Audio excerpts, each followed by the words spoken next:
My fellow Singaporeans, I want to speak to you about Budget 2020. Now, this budget comes in the midst of the greatest health crisis that the world has seen in a modern era. It is a crisis that has not been handled well by the PAP leaders. Despite the fact that we went through SARS 17 years ago, and despite the fact that they told us at the outset that they were well prepared and had gained valuable experience from SARS, they have been caught with their pants down. It has been total chaos and disarray. And today, sad to say, Singapore has the highest number of infection cases outside of China. My friends, let's not delude ourselves. The situation on the ground is bad. But if you look at this budget, you will think that there is nothing serious with the economy. Despite the fact that the PAP had been building it up for weeks, telling people that they were going to give strong support to keep the economy afloat. But it is pitifully little for the situation that we encounter. It is a tepid response, very much in line with how they have dealt with this crisis so far. Not decisive, and I'm afraid to say this. I think this budget, with its pathetic support for our local businesses, is going to cause great damage to our economy down the road because of the crisis. They allotted $4 billion for the stabilization and support scheme. $4 billion. Let me give you a comparison. In 2009, when the financial crisis hit, or what I call the Lehman crisis hit, the government pumped in $13.7 billion, which was the equivalent of 4.6% of the GDP then. The $4 billion that they are pumping in today to support the struggling economy in the midst of this crisis does not even amount to 0.8% of the GDP. Are they suggesting that this crisis is so much lesser than what we experienced in 2009? If they think so, I think they are very, very wrong. I think this crisis, and from the way they are handling it, is going to be with us for a long time. And look at the measures. Look at the measures that they implement, which they say has been done to help businesses. Totally inadequate. So they are going to give an 8% offset for wages to businesses for 3 months. But this amount is not going to be paid until the end of July. Now, many businesses are not going to be able to survive so long without the necessary emergency help. Let's look at rentals. The taxi drivers are suffering greatly. And what do? They give a 20% rebate on the rental when income has dropped by 50 to 60%.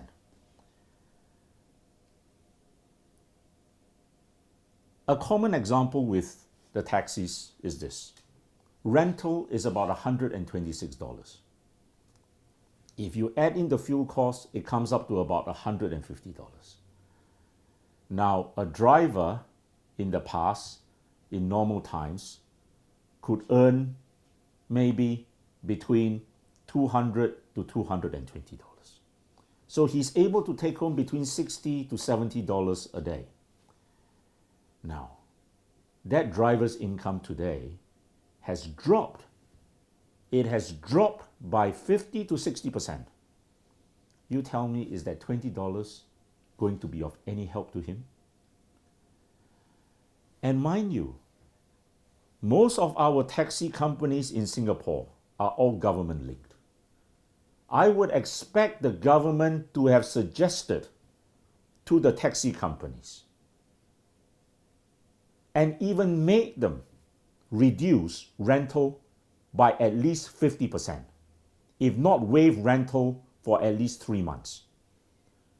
That is the way you help people in difficult times.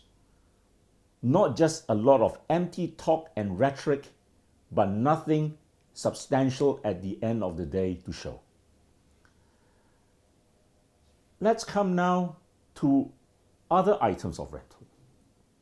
You know, a week ago, I read that in Hong Kong, the largest landlord of the malls there, Sun Hong Kai, they are going to reduce rental for most of their tenants by up to 50% to ensure, as they say, the stability of the economy and the protection of jobs. In Singapore, we need to do the same. But with the exception of Jewel, which has agreed to a 50% reduction in rent for the F&B outlets, no other landlords have moved. And in this budget, what is the government offering? It offers a 15% property tax rebate. And it encourages landlords to pass down that rebate to the tenants by reducing rental. That is pathetic and manifestly inadequate. One restaurant owner told me, you know what is 15% rebate even if I get it in full from the landlord? It is the equivalent of 5 days rental. 5 days rental when my revenue has dropped by 50% or more. And in Singapore, we know we have big landlords associated with the company, with the government. They really should be taking the lead. They should be taking the lead to reduce rent and to make all the other private landlords follow suit. And if people's voice is in government today, I give you the assurance that would be done. Because rental is the biggest component of any business cost in Singapore.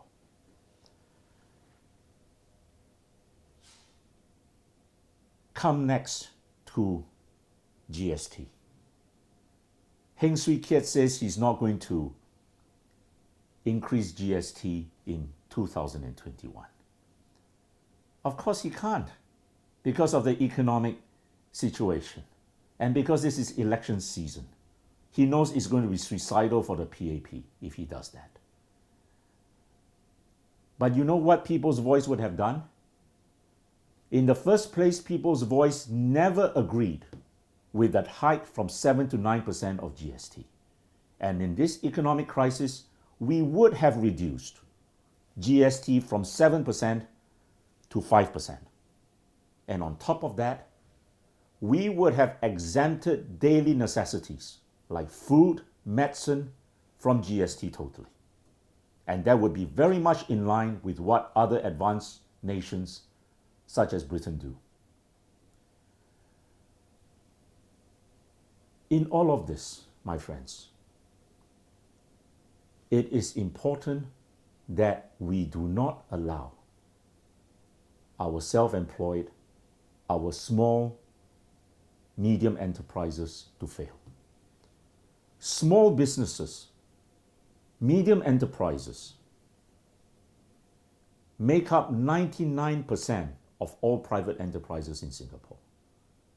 They employ up to 70% of our people. How can we let them fail? And when I talk about small businesses, I also want to particularly mention micro businesses, those businesses that employ 0 to 9 employees. They are the future of our country. They are going to be our growth centers for innovation and creativity.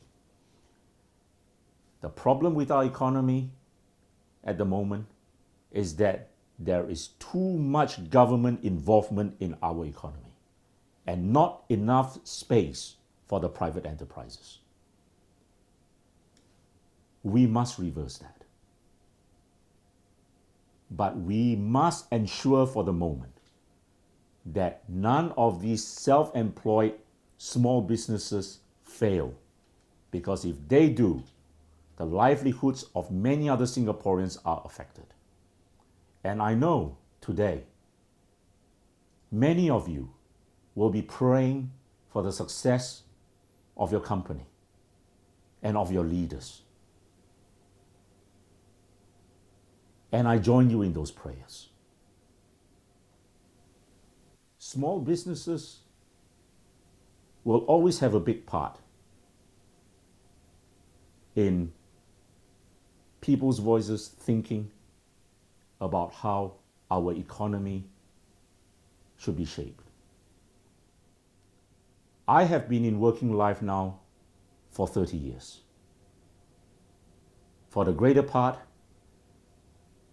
of that time, I have been a lawyer. But I have also been a businessman, managing my own company for close to 10 years. And I know in tough times how hard it is for that business owner to find the money to pay rental and salaries at the end of the month. I know how difficult it is.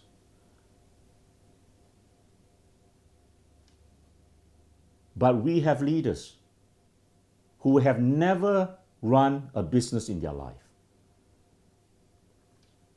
never had to worry about how their staff were going to be paid, who were always fed from that iron rice bowl. But for the majority of us, we do not have that luxury. And at a time like this, you need government to be the prime combatant against this economic crisis, because only government can do it. And we have the means to do it, my fellow Singaporeans. We have one of the largest reserves known. According to some sources, around $1 trillion. And that is people's money. That is people's money.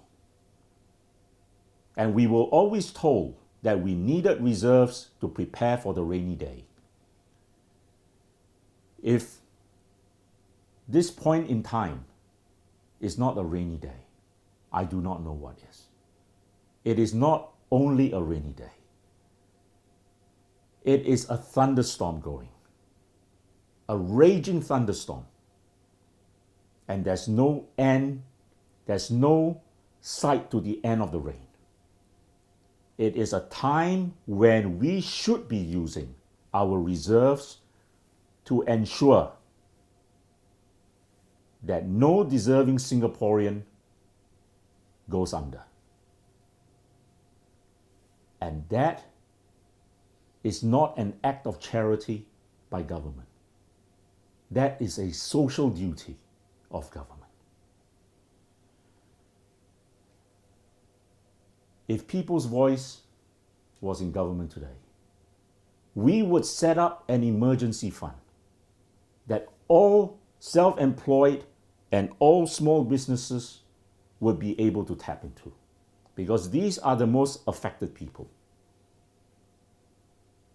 And when you help your people to survive, these loans will be repaid gratefully, and everyone can prosper and thrive. So, my fellow Singaporeans, there is a lot more the government should be doing and has not done.